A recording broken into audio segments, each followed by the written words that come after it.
I'm going to build my comments and our conversation on three pillars that to me are the foundation of a confident, persuasive public speaker. The first is the mastery that you have of your topic.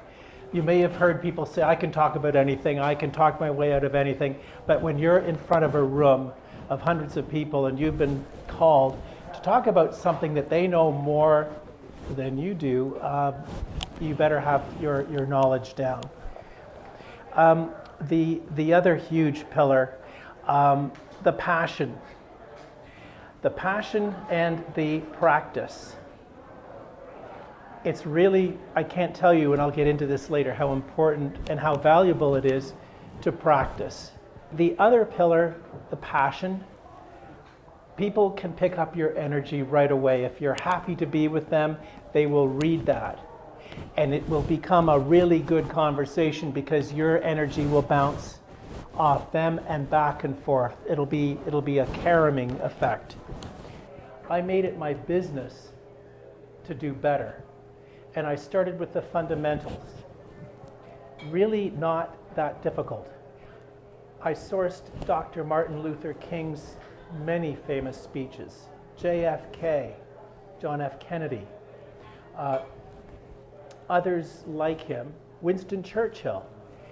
And it sounds a little sort of archaic, but these people were masters of the written and the spoken word. And I learned so much, especially from Dr. Martin Luther King.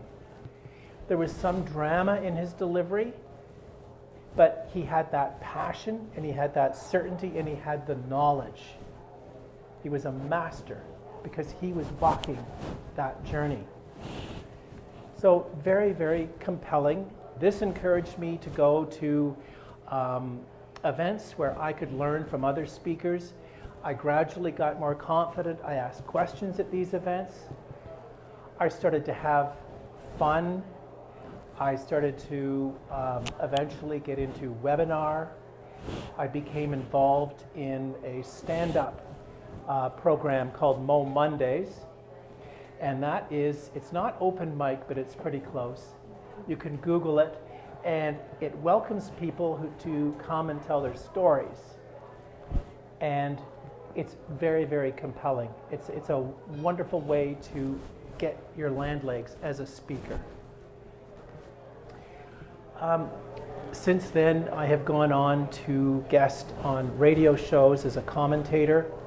And the thing I'm learning as I go, regardless of the size of the audience, the reach of the radio show that you're on, it's not so much what you know, but it's how you engage the people that are around you, whether it's a host or it's a room. And it really comes down to humility, which is perhaps should be the closer, but I'm just throwing it in now because I feel it's really important to introduce it up front. Humility. Humility is not thinking less of yourself.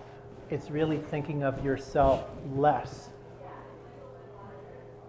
And if you can imagine getting into the audience's shoes and walking with them, they will appreciate it and they will listen and they will take away what you're wanting to share with them.